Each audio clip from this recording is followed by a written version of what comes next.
आज है 8 मार्च यानी इंटरनेशनल वुमेन्स डे। आप सबको इंटरनेशनल वुमेन्स डे की हार्दिक शुभकामनाएं। नमस्कार, आप लोगों का स्वागत है द अर्थ न्यूज में और मैं हूं साक्षी सानी।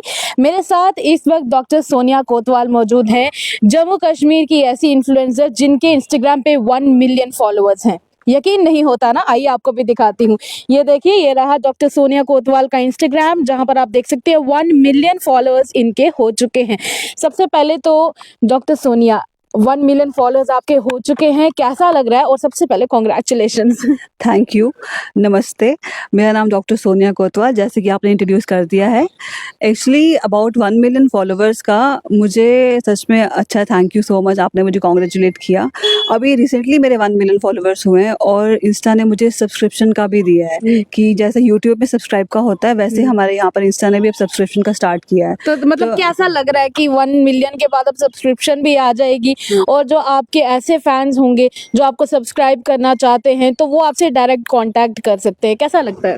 बहुत अच्छा लग रहा है। आई मीन जो इंस्टा की जर्नी है मेरी, ऐसा लगता है कि रिजल्ट्स आर फ्रूटफुल और एक अच्छी मतलब कि ये इंस्टा ने जो शुरुआत की है अबाउट दिस सब्सक्रिप्शन, मुझे बहुत अच्छा लगा ये चीज़। हाँ जी। अच्छा मैम, एक चीज रहती है हमेशा कि हम 8 मार्च को वुमेन्स डे सेलिब्रेट करते हैं और इसी दिन वुमेन एम्पावरमेंट की बड़ी बड़ी एग्जांपल्स दी जाती हैं, पर आपको क्या लगता है कि ऐसी कौन सी जगह है, ऐसे कौन से स्पेसेस हैं जहां पर वुमेन एम्पावरमेंट की कमी रहती है? क्योंकि आप खुद एक एम्पावर्ड वुमेन की कैटेगरी में आती हैं, तो क्या सोचती हैं?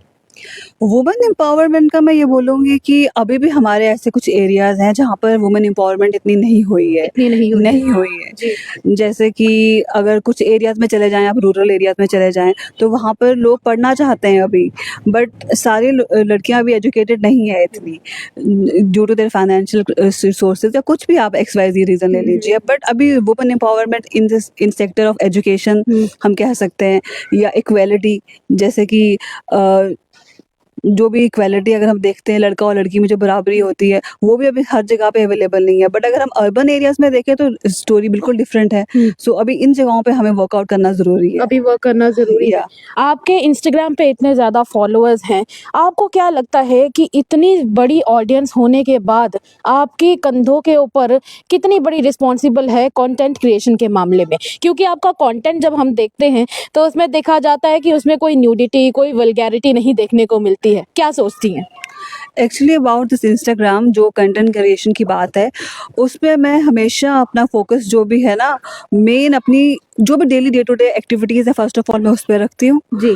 उसके बाद मेरा यही रहता है कि मैं पॉजिटिविटी रेडिएट कर सकूँ। Positivity, या जी, मेरा जी। मेन फोकस पॉजिटिविटी पर जी, रहता जी। है। About this hatred and all जो हम पढ़ते रहते हैं सोशल मीडिया पे या कहीं पर भी जो भी होता है, तो we just should concentrate on positivity.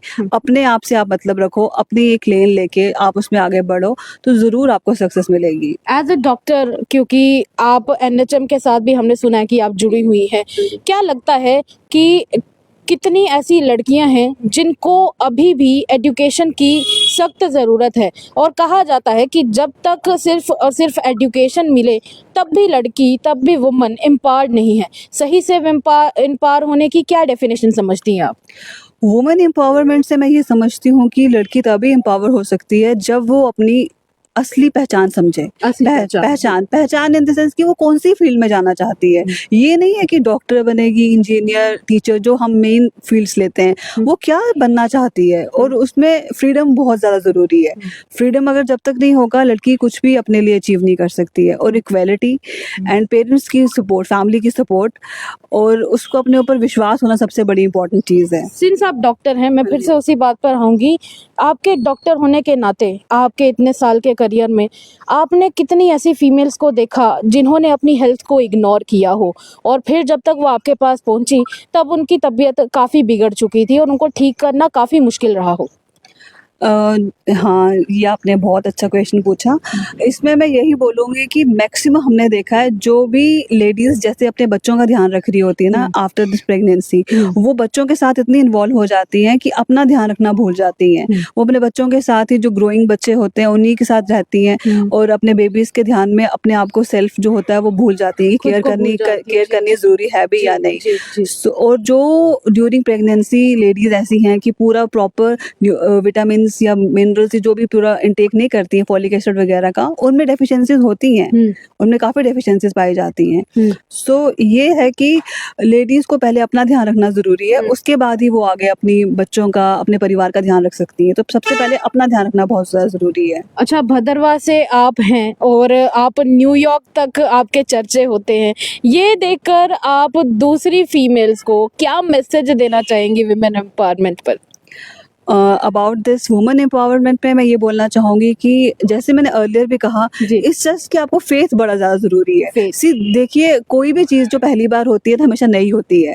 नई होती है, जब तक आप उसमें विश्वास नहीं रखोगे कि मैं ये चीज़ कर सकती हूँ, तब तक कोई भी चीज़ अचीव नहीं हो सकती है। फेथ सबसे बड़ी चीज़ है किसी भी चीज़ को अचीव करने के लिए। बोलते हैं ना कि फेथ कैन मूव माउंटेन्स, तो वही बात है कि फेथ रखना बहुत ज़्यादा ज़रूरी है, फिर आपके लिए कुछ भी इम्पॉसिबल नहीं है। एक आखिरी सवाल, एनएचएम से आप जुड़ी हुई हैं और अभी बजट सत्र चल रहा है। क्या लगता है आपको मौजूदा सरकार को कुछ करना चाहिए? क्या डिमांड आप एक डॉक्टर होने के नाते रखना चाहेंगी? हाँ, एनएचएम के बारे में मैं ये बोलना चाहूँगी कि अभी महाराष्ट्र में एनएचएम एम्प्लॉइज़ को रेगुलराइज़ करने की बात हो रही है। जी। तो मैं ये चाहूँगी कि जम्मू कश्मीर में भी ये चीज़ इम्प्लाई की जाए, जितनी जल्दी हो सके, बिकॉज़ एनएचएम डॉक्टर्स को आप देखिए, कोविड हो, कोई भी ड्यूटी हो, वो कभी डिनाई नहीं कभी करते, deny नहीं कभी भी करते। डिनाई जी, नहीं जी, करते। जी।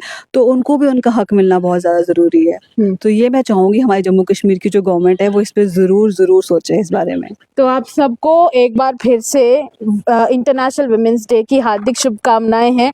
आपकी हमने एक ऐसी लेडी से मुलाकात करवाई है जो जम्मू कश्मीर के लिए आगे आती हैं और उनका नाम भी ऊंचा करती है जम्मू कश्मीर के जितने भी वासी हैं। हालांकि एनएचएम के जितने भी एम्प्लॉयज़ हैं उनके लिए इन्होंने एक बड़ी बात कही है और मौजूदा सरकार से रिक्वेस्ट भी की है कि उनको रेगुलराइज करने के लिए यहाँ पर कुछ ना कुछ किया जाए। अब आने वाले समय में इस बजट सत्र में इसके ऊपर डिस्कशन होती है या नहीं और इसके ऊपर कोई फ्रूटफुल रिजल्ट आता है तो नहीं, और ये आने वाला वक्त बताएगा। फिलहाल के लिए इतना ही, दीजिएगा इजाजत। देखते रहिए तमाम अपडेट्स के लिए द न्यूज़। साक्षी सानी के साथ कैमरा